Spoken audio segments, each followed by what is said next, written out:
Hello, I'm Susan Green, Associate Curator of Special Collections, Archives, and Research at the Philbrook Museum of Art, and I'm so glad you've joined me today for our Room of the Week.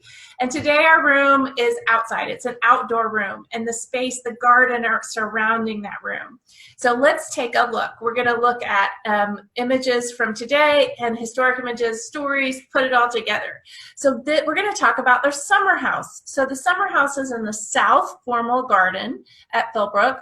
And it has this wonderful sweeping expanse of gardens leading down to this building, this open air building, our summer house.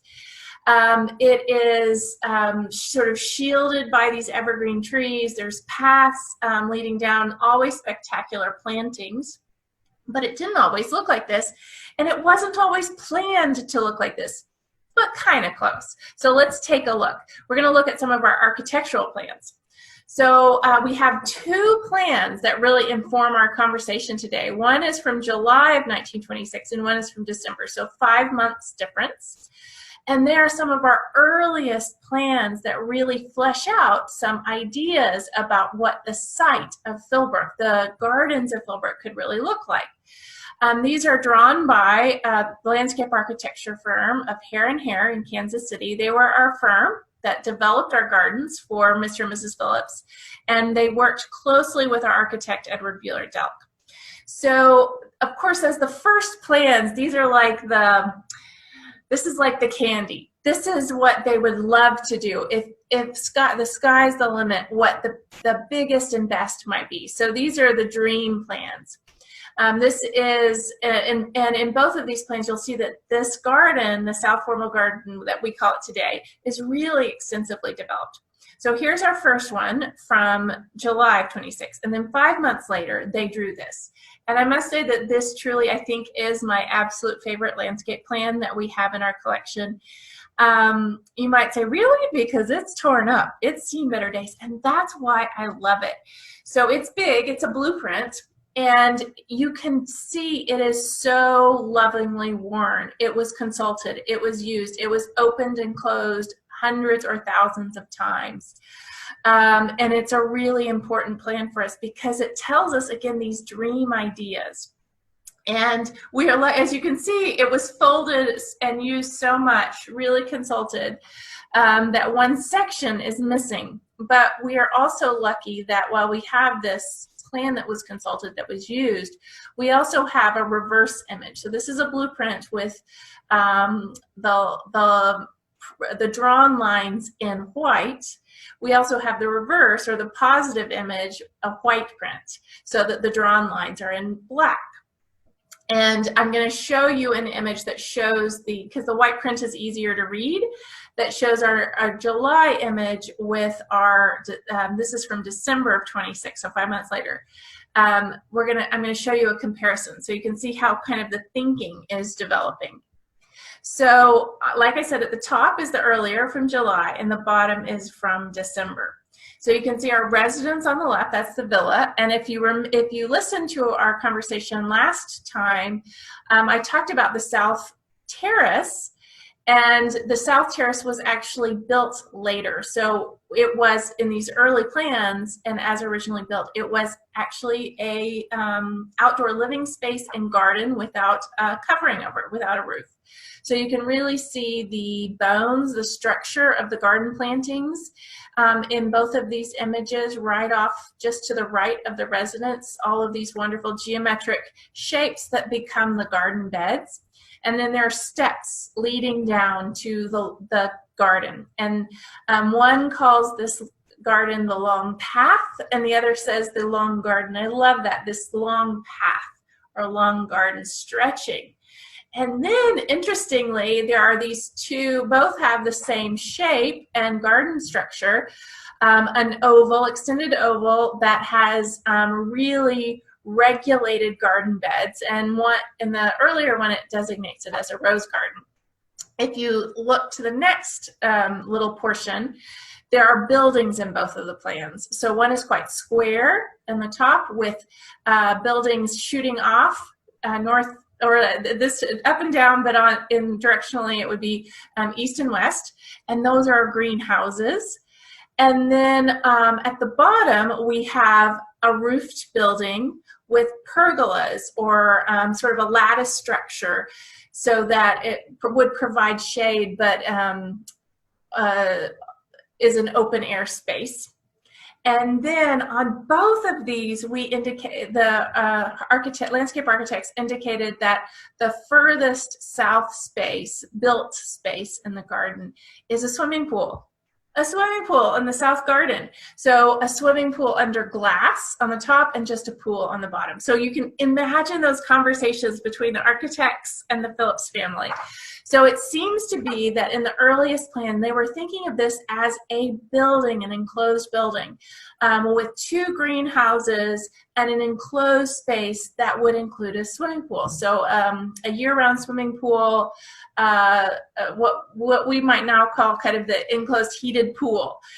And then on the lower image, you can see, well, we don't need the full enclosed space. We'll just have a pool. But what we know that happened is that this garden was not developed. This is what it looked like. If you were standing on that south terrace in 1927, 28, after the building had been built and the gardens were really developed, this was what it looked like. This was what would be what you were looking at, not a summer house, not a pool, not the long path, or this rose garden. Instead, you can again imagine the conversations that happened, that the family probably decided to focus their resources and focus the energy of the development of the garden into the east gardens. And they combined things. While in our original drawing, there's always been a reflecting pool.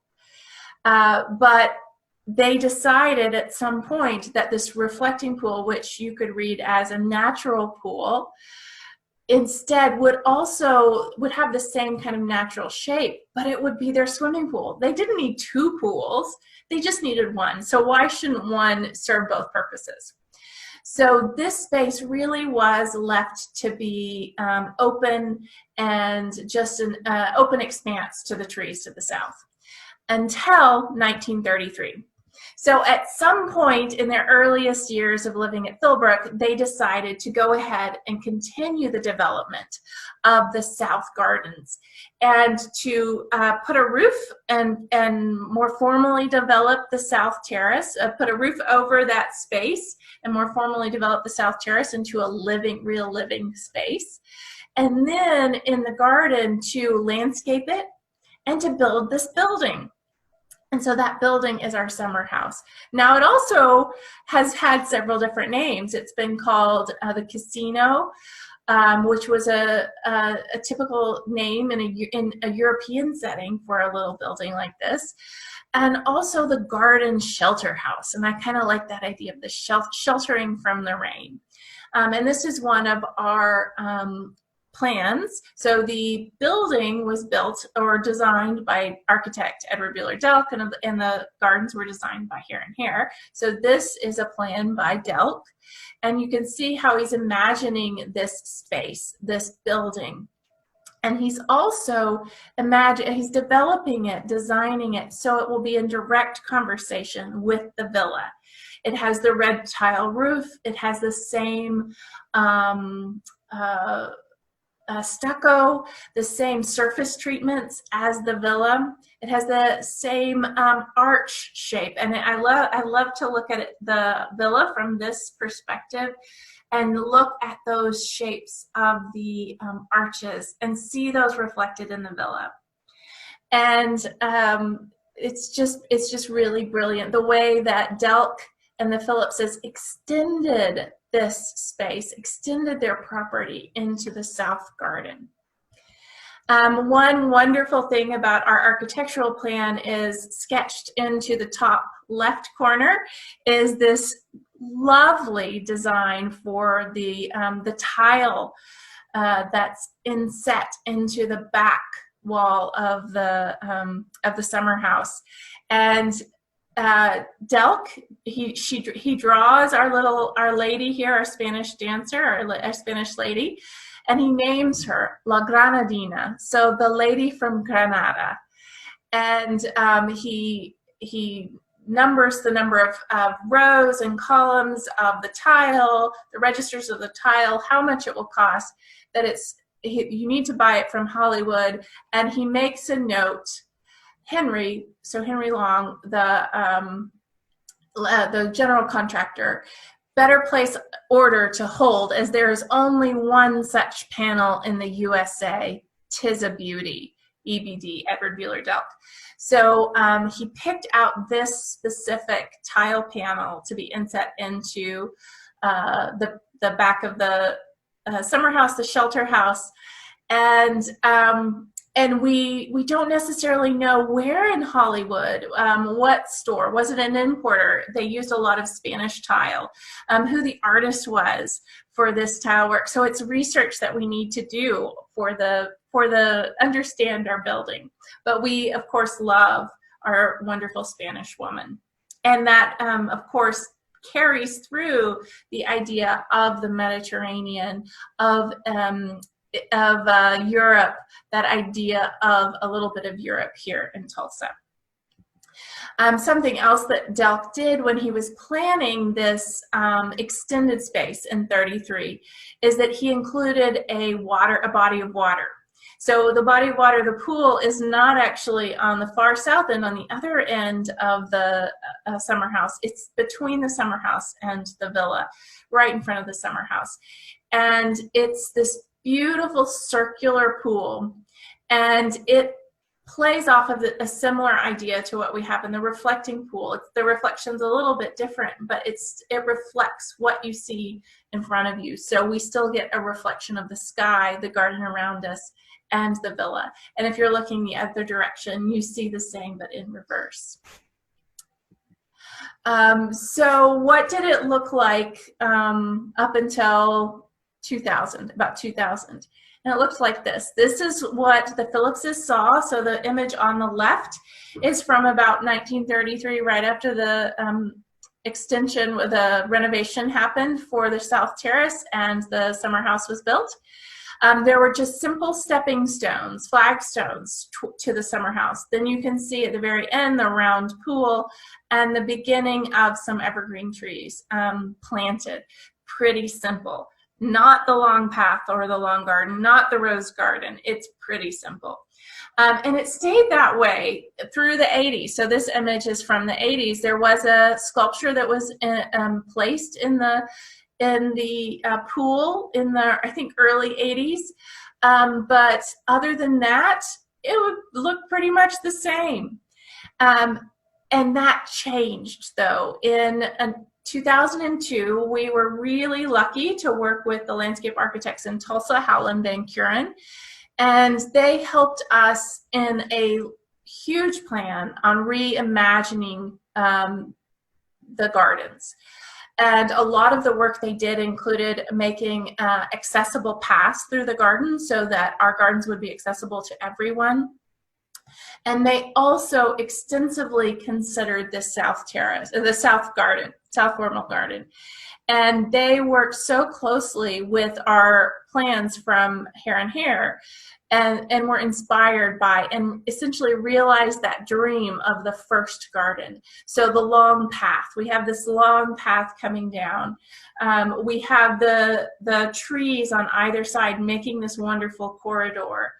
And then towards a building, which is of course our summer house, and then a garden shape right in front of the summer house. We have a lovely group of plantings around that round pool. So it really adds quite a bit of loveliness to the south area of our gardens. Something else that they and so here we have it much larger, so you can kind of see the imagine yourself immersed in the garden. One thing that they added that wasn't planned in the Hare and Hare version were these wonderful niches. So these are hand cast and the radiating crossing spokes on in these hemispherical structures were hand bent by craftsmen. The work that went into this is really pretty amazing. And these are a nod to our building, to the new wing and the rotunda. So if the next time you come to Philbrook, look at the rotunda and the shape, the pattern of our sort of dome over our entry area, and with the oculus at the top, and you will see that same pattern in these wonderful niches, these garden niches with the lovely benches. And one of the things that we have been able to add for a temporary time, just for the summer, are swings in our gardens. So the niches have added this wonderful place for 2 swings. So the South Formal Garden has 3 swings that you can enjoy. 2 are in the niches. One is an adaptive or accessible swing, and so that image is on the lower right. And then on the left is one of my favorite swings. It's a great place to eat lunch. It's this wonderful porch swing. And it just feels so good, maybe not in the heat of the day, but in the morning, just sit out there and enjoy being outside and watching all the insects buzz around and the squirrels run around. And then we also kind of hidden in the trees, just to the east of the summer house, is one of our lovely tree swings, our rope swings. And you can get quite a bit of air in this swing, so lots of fun. So whether you come to enjoy the summer house and our South Formal Garden to enjoy the swings, or you might come to the South Formal Garden and the summer house to enjoy a concert. Sometime in the future, we'll have concerts again. This concert is from the 70s with the Tulsa Philharmonic, as it was then. And you can see that the people are stretching into the garden, and this mass of musicians all playing. And I love to imagine what they were playing in the gardens that day. Or you might enjoy the garden, since we are in July, kind of in the heat of the summer. You might enjoy the summer house and the South Formal Garden from our South Terrace, now enclosed, now part of our galleries. And we have this wonderful window that you can look at and see all of the luscious plants blooming. So we hope you come to Philbrook while movement is kind of restricted in large groups. We can't have the symphony to come out and play. Our gardens are open. Our gardens are open for refreshment, to enjoy, and to get that kind of respite that we need. So I hope to see you. I hope you come and enjoy our gardens and explore the summer house. Thank you so much for joining me, and I can't wait to see you next time.